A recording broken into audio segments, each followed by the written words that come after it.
Good morning, everyone. Welcome to the new month of March 2022, where we are having our first podcast in the month of March. And we are so glad that you could join us. I'm your host, Anthony Kuria, and this is the Aurum podcast, where we discuss all matters related to building winning teams. The Aurum podcast is hosted by Aurum Consultants, and here Aurum Consultants is a human resource and risk advisory firm where we help entities ranging from SMEs to corporates to NGOs manage their teams well, handle their strategic HR function to the most optimum situation.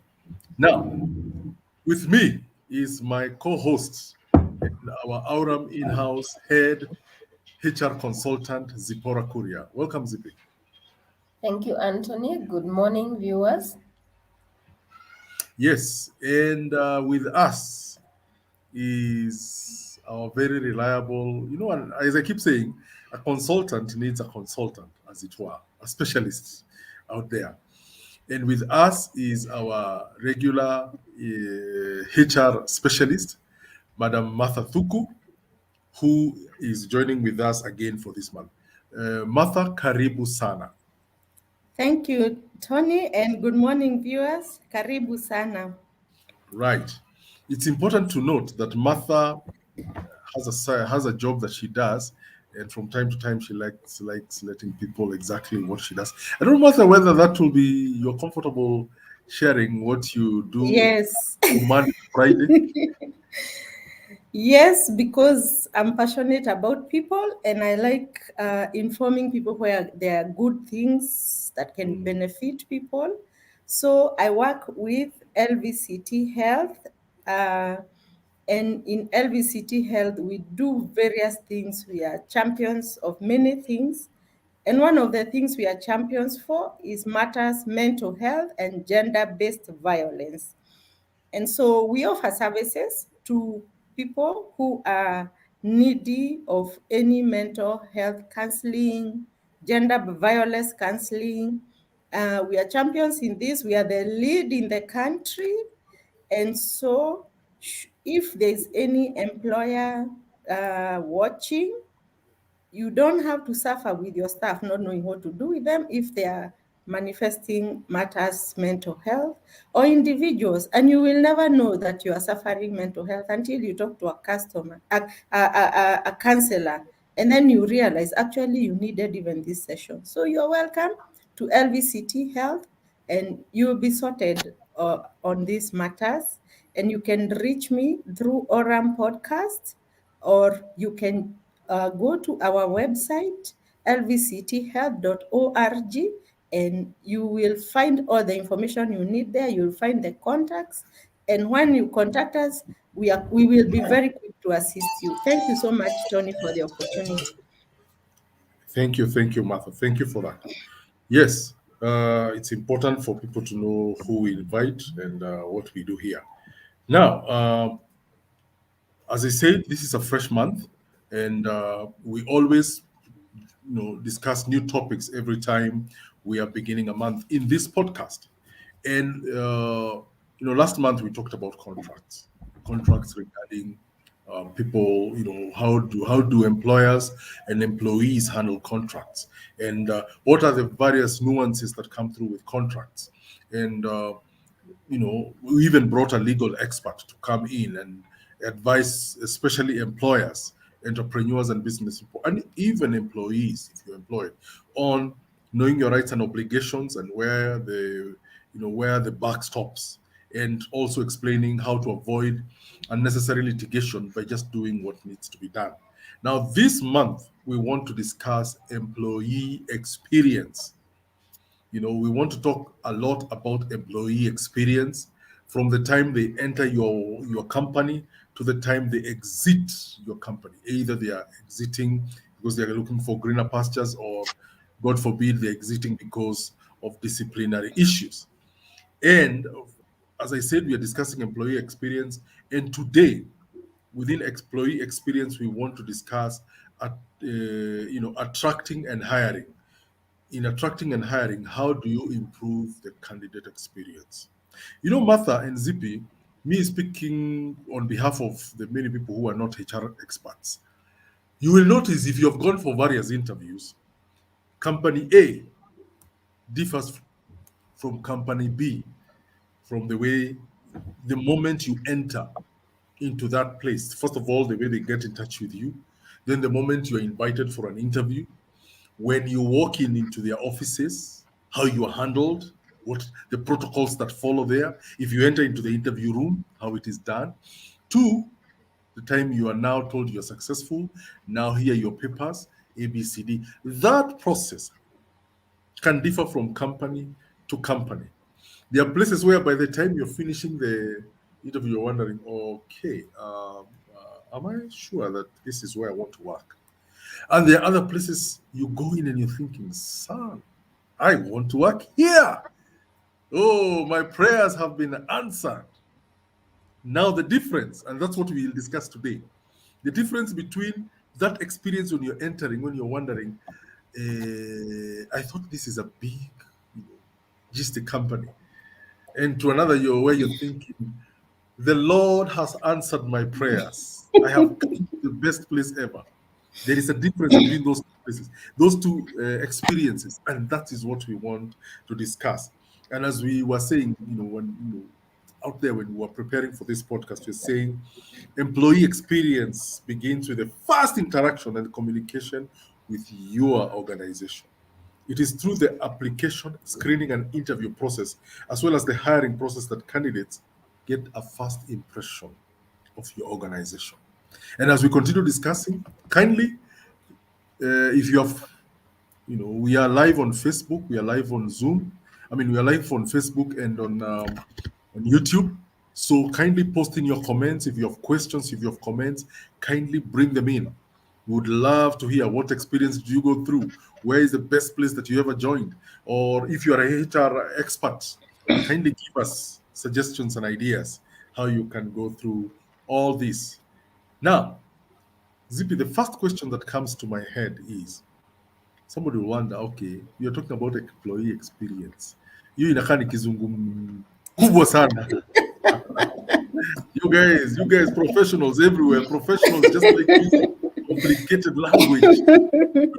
HR is a profession. You guys are now starting to make the Queen's language sound like it is, Russian.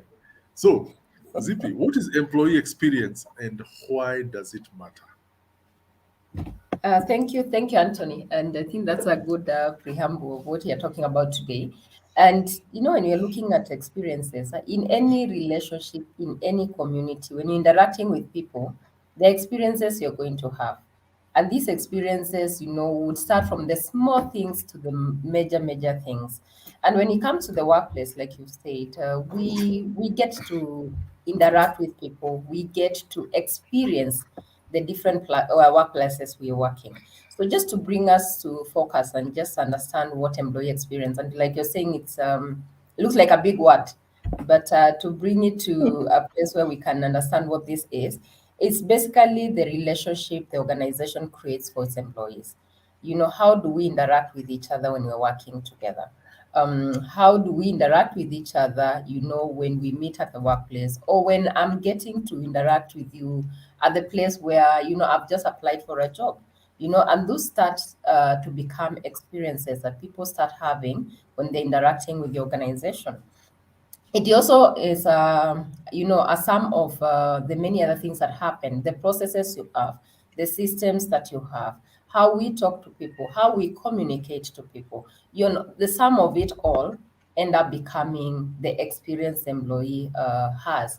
And this begins from when they have an interest working with you to when they exit through the organization. So it becomes a journey. So that whole journey is a journey that people are exposed or experience different ways of dealing with things within your organization.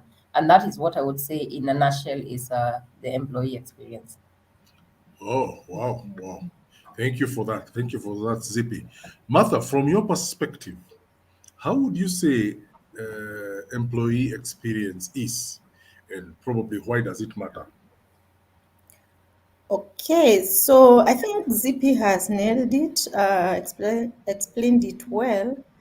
So, as she has said, employee experience is a journey Mm, in your workplace. So, as an employer, is that journey for the employee from the time you actually planning to hire that person, the processes that you put in place, mm, the everything that you put in place, even to hire, then to come in. What do the employees encounter mhm, when they are coming in touch with you? And then when they are inside, what do they discover? Mm. correct. So, so that journey uh, is very important. And good employee experience come from various things, comes from culture of the Yes, organization, and yes, I'm sure we will discuss more of this when we are talking, like when we are recruiting, what is that experience needed. But basically, positive or good employee experience is really yes, determined by the culture of the organization, because then it helps you lay down the way yes, what good experience to you looks like. And when you lay down that, then you are yes, able to put measures to achieve that. That during recruitment, this is what will happen. During appraisal, this is what will happen. So that whole experience, even when someone is offboarding, yes, so, what does the employee discover? So, that is yes. a journey that Zippy talked about, and that is what is called employee experience from the time they are coming in to the time they are exiting. Thank you. Okay, okay, okay. Thank you, Martha. Thank you, Zippy and Martha. Most of us go through that employee experience without knowing that is what it's called. You know, most of the Yeah. employees who go through it go through the whole process without knowing that is the term that is used. Employers also similarly may have, you may be a business person, you are an entrepreneur, you're a manager, you're a CEO, and you've probably thought, how do my employees, from the time they enter to the time they exit, what's the experience here? Or probably as you probably do, either hiring somebody, somebody who's experienced working elsewhere, or somebody whom you're doing an exit interview, they are leaving. Then they tell you the experiences either of where they've come from the time they entered to the time they're joining your organization, or somebody who is leaving your organization, and you either formally or informally have a discussion. What's the experience working for you? And then they tell you what it's been. And for you, it's, yeah, I know that happens, but you are not sure, how to describe it. Now, today, what you ladies have described is what we are calling employee experience. I've gone to the dictionary here somewhere, some dictionary online, and it's saying employee experience is a worker's perception about his or her journey through the touch points at a particular company, starting with job candidacy right through the exit of the company. And it's saying the company's physical working space, culture, technology are all important components of the employee experience, which is often abbreviated as EX. I didn't know even there is an abbreviation. Yeah, EX. God, any HR people, what? You go to a place where now you're even, it becomes even, it's not even an employee experience, it's called EX, you know, you know. That definition brings me to something. The company workspace. It has described some of the touch points include the company workspace, culture, and technology. That all defines. The example I was using. I remember one time I went to just visiting. I was not employed. I was not asking for a job. I went to a company here at Riverside. I'd gone to see the CEO. We become friends. I was selling some stuff. So I went to see the CEO of that company. And the resident, the office address at Riverside obviously tells you this is a serious place. So as I entered, left the parking, entered the offices, just entering like this, I'm thinking, wow, son, this place looks serious. You're entering, you're going to touch the doorknob, you find the door is opening in itself to let you walk in. The reception is looking like, wow, this is heaven or something. So by the time I'm meeting the receptionist, I mean the person at the front there, to tell them I'm coming to see Mr. XY. Oh, you can see, I'm now feeling, I'm not coming to see some small person. I'm coming to see the chief executive. Even that time now you feel like, if I'm entering this big company that looks, and I'm coming to see the CEO, son, I need to straighten my shirt, make sure the tie looks, the tie is well tied and, you're looking good. Now, see, now when I think about it, imagine that's a visitor walking in and that's what they're feeling. Imagine if you are an employee, the workspace. I don't know how, interacting, culturally using the office technology, blah, blah, blah. I presume it was as good as what I saw when I was entering. Now you can imagine, yeah, you can imagine if the experience of working, the challenge of work, how you interact with your colleagues, the pay you're getting, what, all that you're doing is as impressive as the physical workspace. Those are the companies you hear people don't leave just because you've woken up, you're yawning, and you're feeling like you're tired. No, the experience can be matched by all those aspects: the physical workplace, the culture, and technology. Which now brings me to the second question that I have in my mind.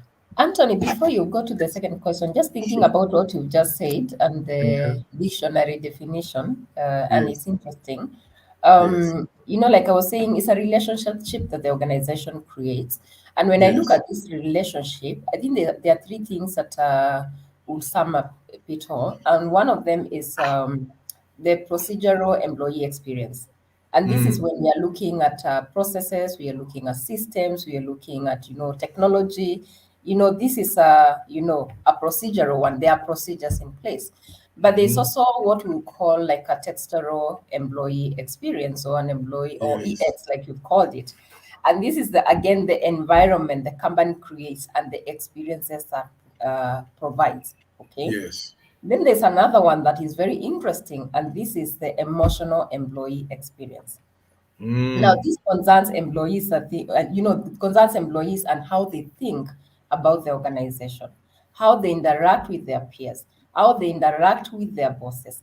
This again brings up experiences that culminate to the emotional EX or the emotional employee experience.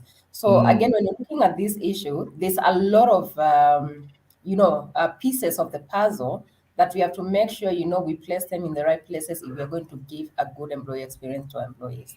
Yes. Yes, and let me add that, ZP. Imagine, Tony, that Mm. beautiful office you have described. Yes.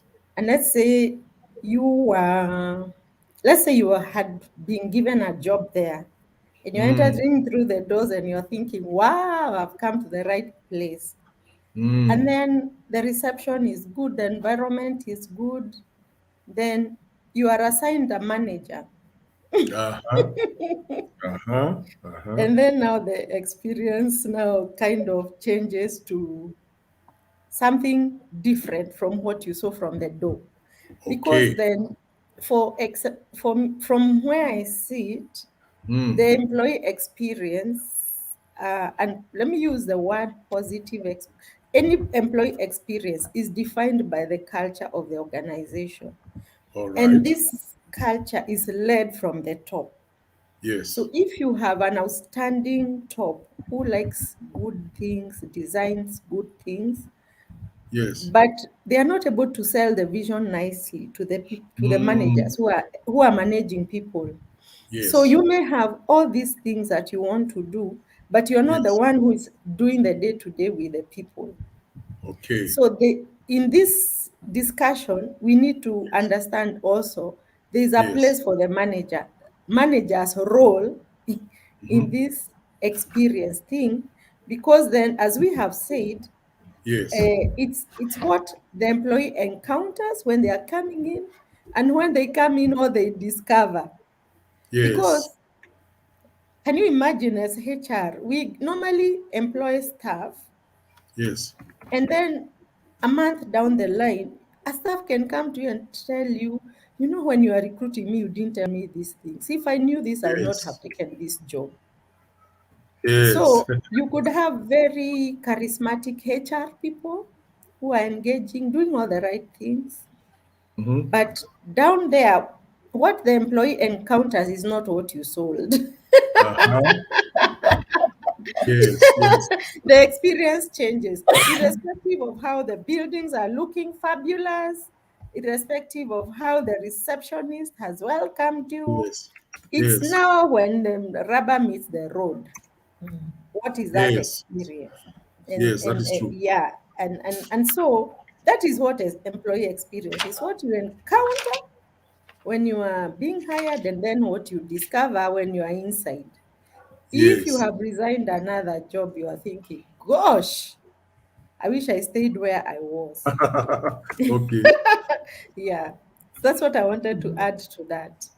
And very Okay. true, Martha, when you say that. And I think this, and I'm throwing this out there to our viewers.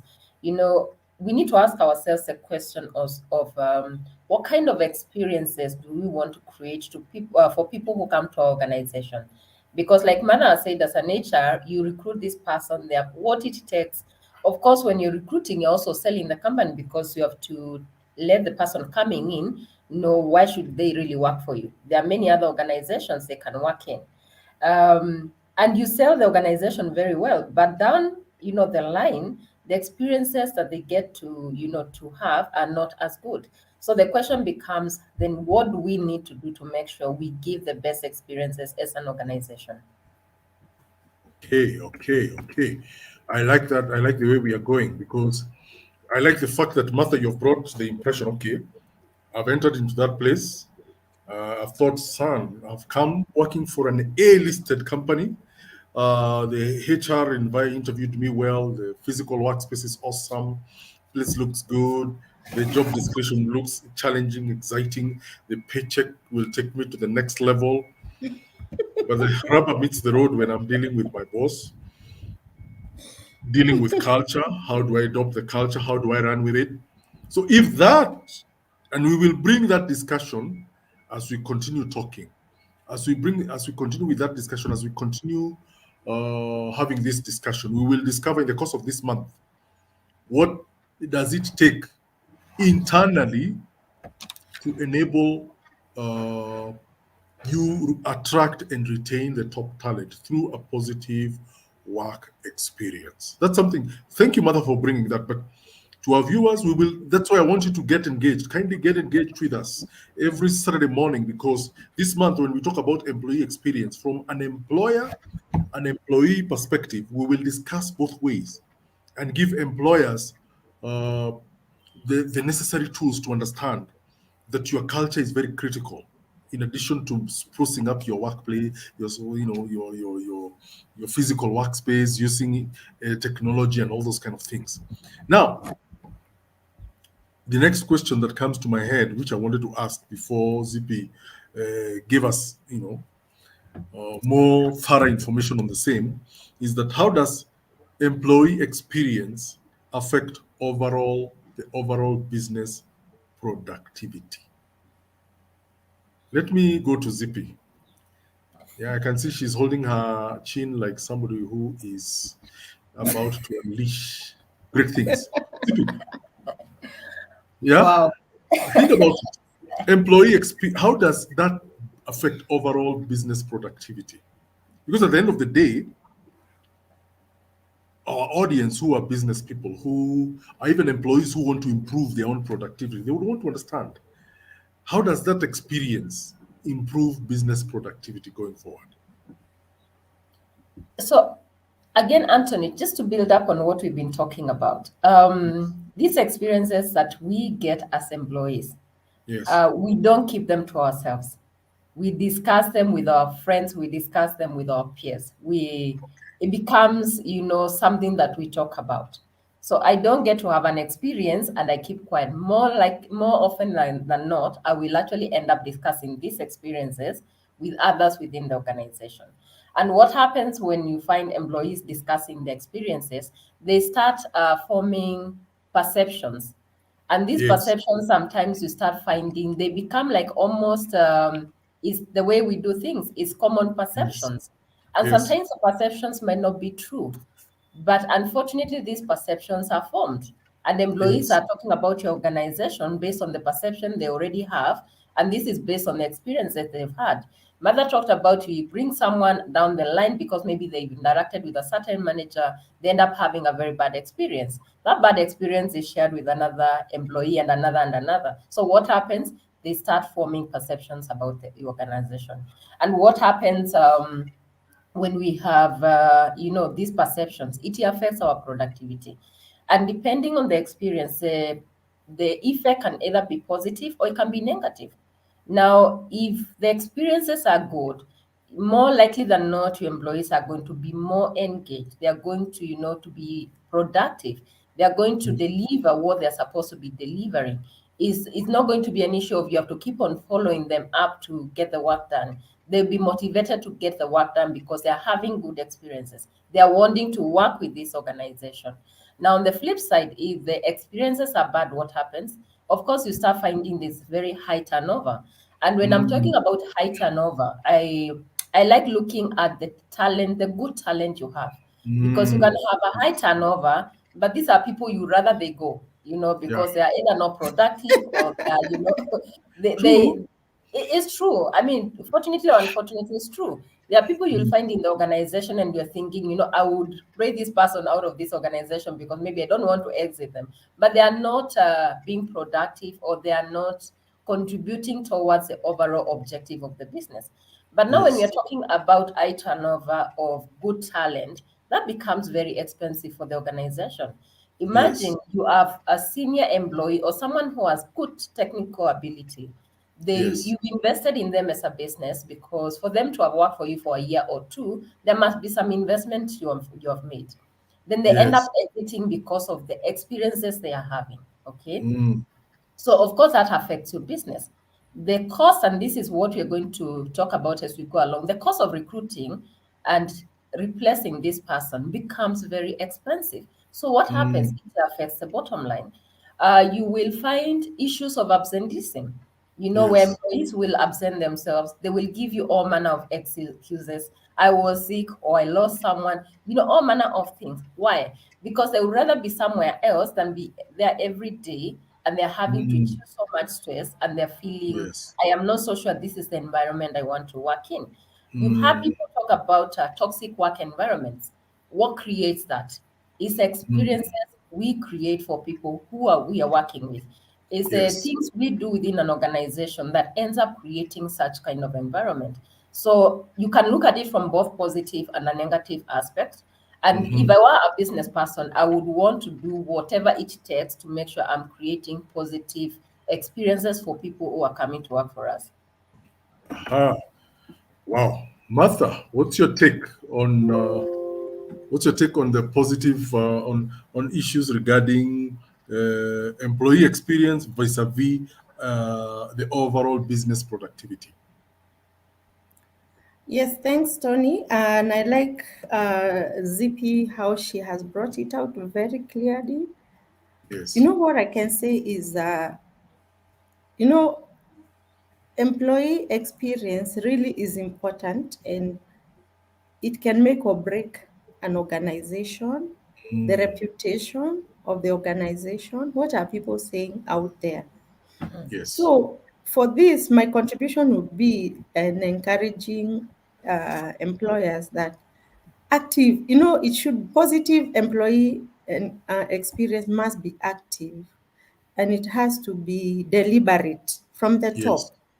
So, developing a great employee experience can lead to staff feeling happier, Hmm.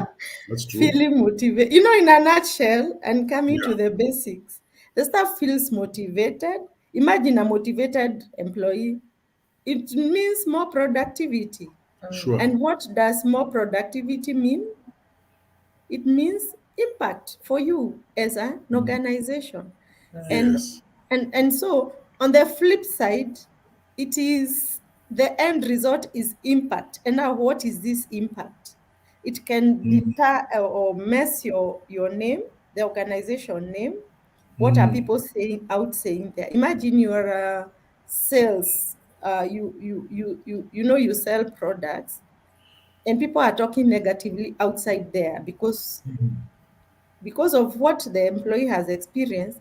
Do you think you're going yes, to sell well? I don't think absolutely so. not.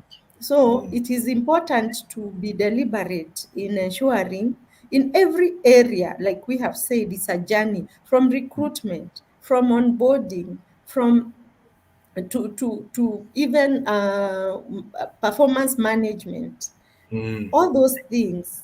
And even when people are exiting, all those things, we have to be deliberate in ensuring make that the employee then gets positive experience, because even when they leave, they are our ambassadors out there. correct. Like, I have always thought that one day Tony should never say this final organization that checked him out, Yes, because if if he was to even mention the names, already that deters the name of the organization. But I exactly. can assure you, Tony, right now, you can Yes. never recommend people to go and work in that organization just Mm, because of what you experience, and maybe it's just yes, because of one manager or exactly, two. exactly. and Yes. and then now it messes the whole thing.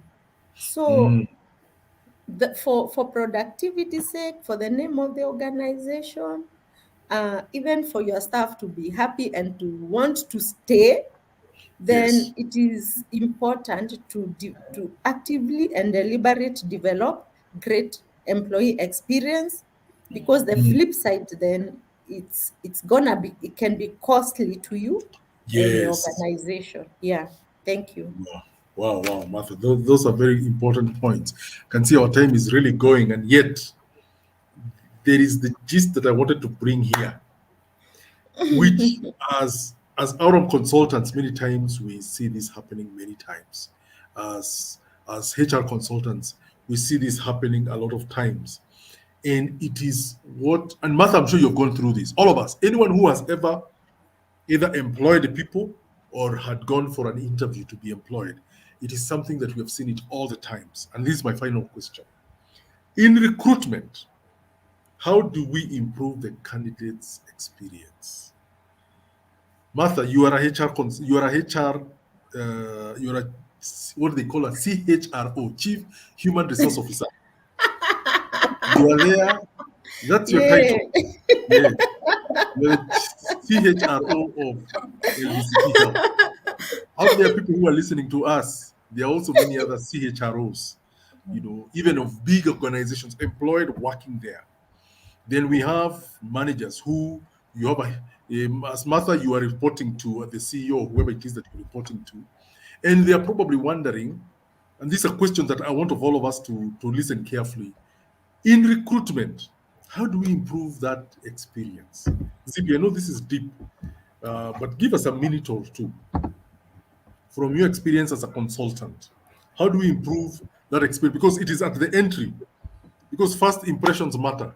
I'm getting employed.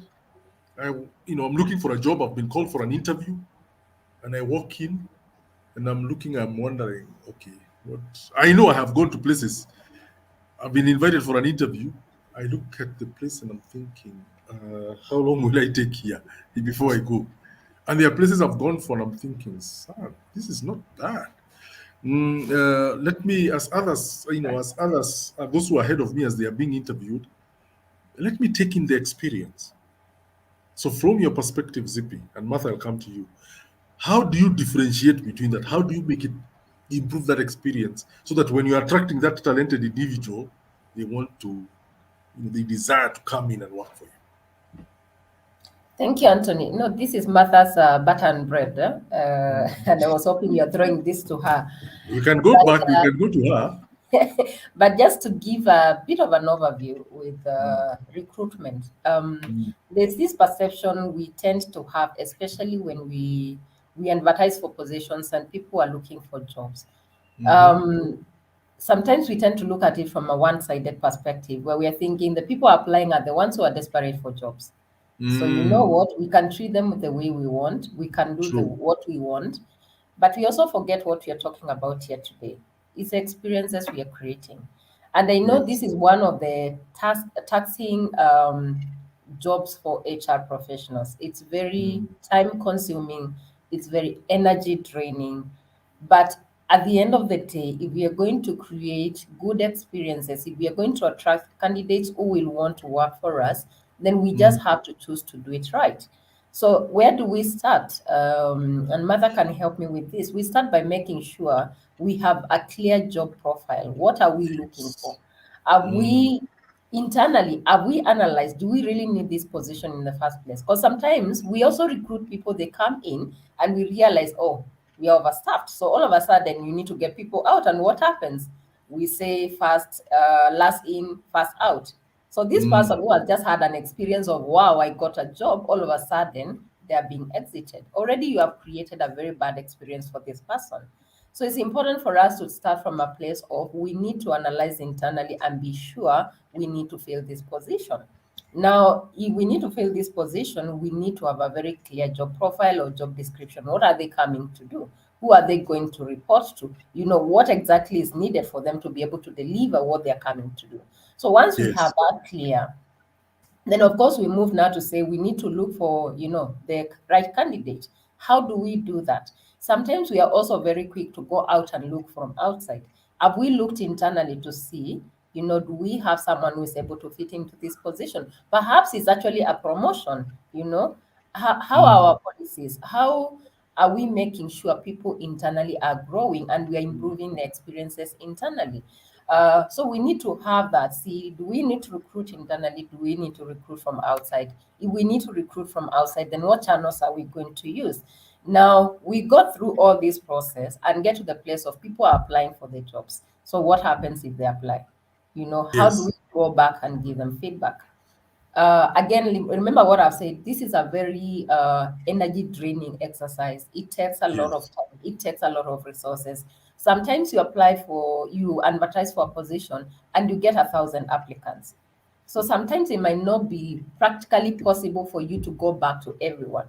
But I think it's always important for you to find a way of putting it in your advert. How do you plan to get back to all the people who have expressed interest? And I've seen scenarios where an advertiser would say, if you don't get to hear from us within this period, then Yes. consider yourself that you did not qualify. So if I don't hear, I will know I didn't qualify, I was not shortlisted. It's a one way of getting back, although I don't think it's the best way, but it's a one way of at least getting back to the masses that you might not be able to get back to them one on one. But now you get to the place where you have shortlisted people, you have gone through the whole process. How do we get to give feedback? Very important. And I think as organizations, as HR professionals, we have to define that. One of the areas that I believe we are very weak on as Yes. HR professionals is giving feedback, sending regrets. Someone has come for an interview, the first interview. Probably you need to do three phases of the interview. But the fact that you actually invited someone for the first interview, I think it's Yes. important to be courteous to make sure you send them a regret and give them feedback. I've seen scenarios where candidates have actually come for an interview, and I don't know whether it's a best practice. But this candidate, you actually realize they're not going to fit into this job. They're not going to get this position. And simply because either they don't have the qualifications or either before the way they have presented themselves. And I found myself sometimes actually coaching people who have come for an interview. And I've Mm. helped them and I've told them, if you are given an opportunity, there are some things you can do. If there's a question can be asked, you can't answer it like this because automatically it will actually disqualify you. So sometimes I've also realized sometimes people don't know. So we also have an opportunity, and I think this is also where we can improve our skills. How do we help people who have come for the interview and they have not qualified? What feedback do we give them? How do they improve their chances of getting the opportunity the next time? Because all of us have been in that place where let's even look at it's the first time job. You are looking for this job, you apply for jobs so many times, you are not getting the opportunity, and you're always wondering, why am I always not getting an opportunity? You know, And unless you give Yes. that person feedback, they will always be thinking, these HR people, we always apply for jobs, they never give us the opportunity, they never give us That is feedback. true. I don't even know what I didn't do right. All those kind of things. This is my final thought before Mother picks this up. Yes. And this I honestly I don't like it. And even with my team, they know when we are planning for interviews, please make sure you don't keep candidates waiting. If you have planned for candidates to come, space them in a way that you will not keep them waiting unnecessarily. If there happens a situation where maybe a candidate has come maybe early or maybe an interview has gone overboard, then it's important to keep the candidate who is waiting informed. First of all, apologize, because you need to respect them. You need to respect their time. I've seen situations where a candidate has come and they have waited for a whole hour, almost 2 hours, you know, Yes. and I'm like, you can't do this, because first you're sending the wrong feedback to this candidate about the organization. You don't respect people's time. I remember an interview we did, and we were as interviewers, and it was a team of high profile people interviewing. And this candidate was unfortunately kept waiting for an hour. And when they Mm. came in for the interview, I mean, unfortunately, it was a high profile position. When they came in for an interview, the first thing they said, I've been kept waiting for a whole hour and I don't appreciate that. So the whole panel was in shock. Like, how can you talk to us like that? Oh But does yeah. the candidate have a right? They do. You told me to come at 11. We need to respect each other. If I'm going to respect you as my employer, you need to show me by the way you do things that I'm valued. Okay. And this candidate gave feedback, and it was up to us to take that feedback positively and make sure the organization implements it, and so that Yes. that mistake is not repeated again. So these things happen. When a candidate comes, do you offer them water? Do you offer them tea? Do you make them comfortable? Or are we sitting there thinking you're the one who is desperate for this position? So Hmm. chill out, you can wait. Let's not have those kind of attitudes because they're not right. Martha. Well, that's in a nutshell. Actually, that's the recruitment, and it plays a big part in improving even the your perception of the organization. And so, Yes. for me, as I add to what Zippy has said, she has actually said it all. And Mm. the most important thing is first to define what the ideal experience looks like to you as far Mm. as recruitment is concerned. The application process, like even like she talked about having the JD and making Mm. sure everything is clear, and then having the recruiting manager needs to be part of that process, Yes. because as we agreed, so you can come and your manager now sends the wrong information in your experience. So when the recruitment manager is part of that process in designing the job description, in being a member of the panelists and making the final decision, that is very important. So, what about the application process? It needs to be very easy, and mostly automating the application process is very good. And as Zippy has said, we normally get a lot of applications.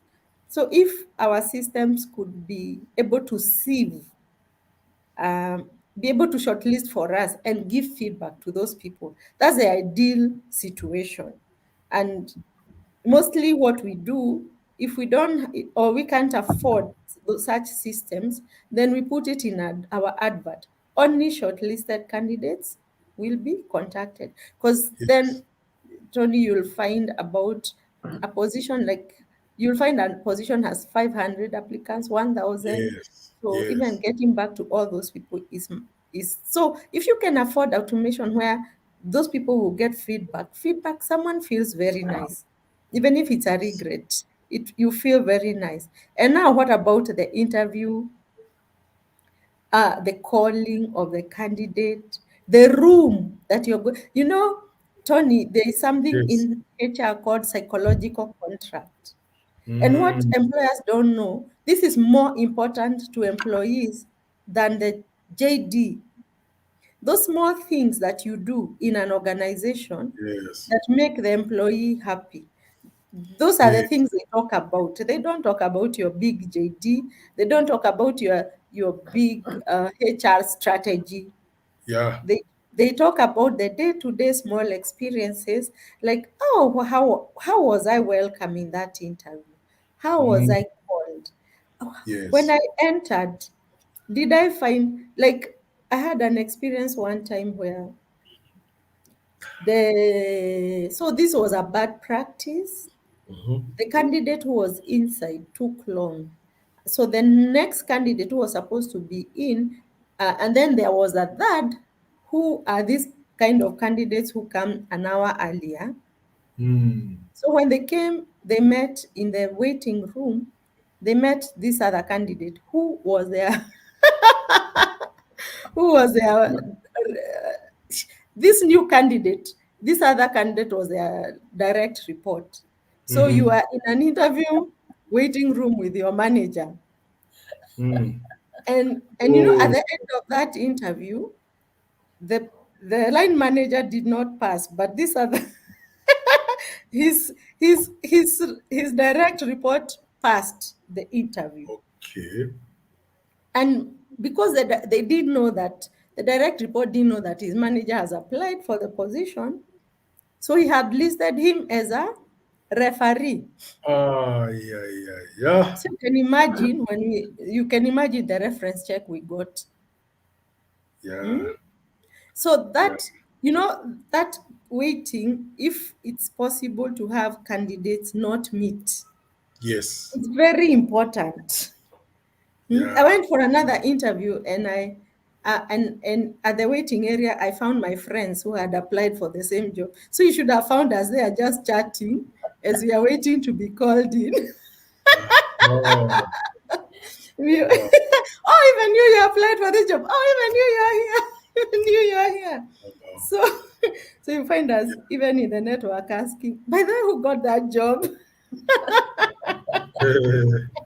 So those Yeah. are they're small things, but they speak a lot to the organization. Yes. And then now, when during the interview, even the questioning, even the way you welcome the candidate to sit, and even when the candidate is leaving the room, how you send, do you just keep quiet and say, it's over, and then they go, or do you open the door for them and see them off? So Yes. those are small things that are really touch the psychology of a person. They will never forget. They create an impact. So out of that place, should I get this job, will I take it or will I not Yes. Will I take leave it? it? Yes. From Yes. that experience, just the interview process. Yes. So those are very important. And then now the feedback, when you are talking to the candidate, making offers, reference checks, you need to say what are the next steps Okay. and what are the timelines of communicating. Here normally, and I can say I'm guilty, Yes. because then you can say you'll give feedback in 2 weeks, but a lot goes on. Then you find Yes. that feedback, or you are so happy to just give feedback to the candidate who scored, and Yes. the rest you think you'll do after some time. Yes. You'll be told, that organization that never gives feedback. Yes. So for me, I know I'm guilty, and I'm waking up to that call. Like Zippy has said, it's very important. If we have called someone for an interview, it's very important to give feedback, because then they are waiting. Every candidate feels they gave their best, so they thought that job is theirs. That is Imagine true. when they go home, they're just waiting. And then you That have is not communicated, and they're thinking, wow, what is happening? And then now, let's say this candidate now who has called and you have called them, when they yes. come in, how is your onboarding process? Yes. And Yes. That is also very important. yes, because that's part of recruitment. So when they come, do they want to resign within the first 3 months because they made the wrong decision? Yes. So all that comes to play, and I think, and even assigning a buddy, someone who can help them Mm. acclimatize with the organization. Could be Yes. someone they can be going out. You can go to a strange town where you don't even know where to go for lunch. Yeah, that So is true. those are small things that can make or break a candidate, keeping a good candidate. Thank you very much. Wow, wow. Thank you, Martha. Thank you, Zippy. Today we have really learned a lot. And when I'm looking at all these, when I asked the question about recruitment, I asked it at how many? 20, is it 15, 20 minutes ago? That tells you the two of you and Zippy have expounded, and what I'm sure you're considering it briefly, but 15, 20 minutes have passed while you are briefly expounding on recruitment, which tells you that this is a topic that we need to discuss in depth in the next 1 or 2 weeks as we continue with this employee experience. Now, we have received some comments online. Vicky Zoe, she's appreciated. She said it's a very informative session. Thank you, Vicky. And she's also come up with a question, which I will ask you ladies to very briefly talk about it. Our time is really gone. How about setting interviews early in advance for planning purposes? CP, briefly give us an answer to that. Thank you, Anthony. Thank you, Vicky, for that question. I think it's very important for us to plan interviews early to allow the candidate time to plan. I know sometimes we recruit, it's like an emergency. All of a sudden, we've woken Yes. up Yeah, and there's a yeah. position to be filled in. We've gone through the process and we give the candidate, we tell them today, tomorrow, you need to report for an interview. And I Mm, think it's important for us to try and give ample time because sometimes either the candidate could be working somewhere else.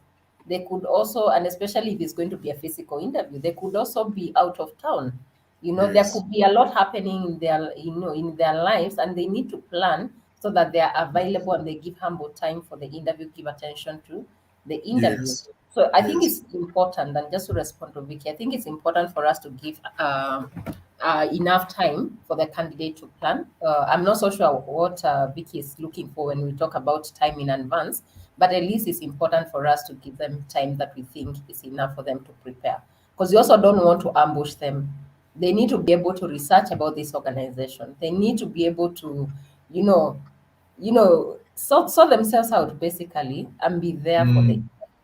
Mm, And I think that would be my response to that. all But right. again, on that same note, and again, this is a trend I've seen, and maybe we need to have a total discussion about this.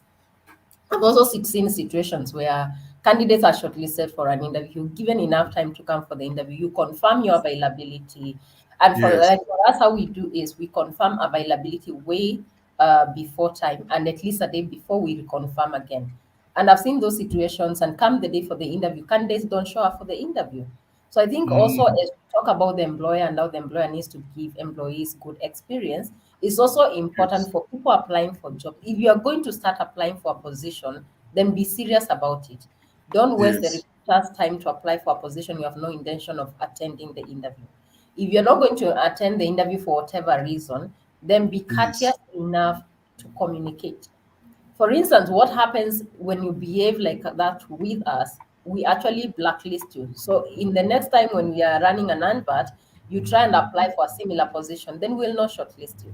Why? Because it Yes. doesn't show seriousness about what you want to do. So it's important for you as a candidate also to behave in a manner that is professional. Yes. Awesome. Awesome. Awesome. Martha, anything to add? Not much. What I can say, Vicky, is the ideal, and that's why I said you set the standards, how you want the experience, like what is positive experience for you as an organization. So you set the standard and say candidates should be called 3 days before the interview, 1 week before the interview. You need to define that. And that is Mm, the ideal, and that's what should happen most circumstances. But you'll find there are other circumstances. You are also working with panelists who are also very busy. The yes. people you want to invite for the Mm, interviews are very busy. They are only available the next day or the following day. So yes. it's also good. Like me, when that situation comes, I call the candidate and I say, I have this challenge. And the panelist is, if we don't do this interview tomorrow, the next time we will do it maybe next month. And Yes. and at times you can even give the candidate option to wait if they want to wait. But you'll find most candidates will say, I'll come. And like now, for like 2 years now, we have just been doing interviews online. So Mm, that has happened a lot. And when the candidate hears it's online, they go, okay, fine. Let's do that. But then it's very important to say, I'm so sorry. I would have wanted to give you time, but the panelists are only available tomorrow. Are you available? Because I need to tell them, then we can reschedule when they are available. So just communication helps in that planning. But for under normal circumstances, you need to define whether it's 3 days. The candidate should be called 3 days before the interview, minimum. There. mm, mm. Thanks, Vicky, for that question. Thank you, ladies, for the same. We are really, we have really surpassed our time limit, but it was an enjoyable discussion. I'm sure you two, as HR professionals, this is something that you go through, and sometimes as HR professionals, there are things that you'd like to let your employers know. The bosses understand about the process, and probably that does not come through. As I said earlier, this month we are discussing about the employee experience, and today was just the first part of a four-part series that we'll be discussing. You could get in touch with us via our website, aurumconsultants.co.ke, and also via our social media accounts at Facebook, YouTube, and LinkedIn. And kindly, if you'd like to know more about Aurum Consultants, get in touch with us. If you want to understand, to know how you as an employer, as a business, can strengthen and improve your employee experience. You'd like to know, how do we improve this? How do we make ourselves improve our employee experience so that when we are getting them in, and those who are in, how can we improve the same? You can always get in touch with us via the contacts at the bottom of your screen. Ladies, thank you very much. Today we have tackled a subject that is, it's not very well, much hard, but everybody who has ever been employed or has employed people know what we are talking about. And we will continue with the same next week. So thank you very much to our viewers. Thank you for tuning in. Kindly tune in next week, same time, same place, as we continue discussing further on employee experience. God bless you. Take care.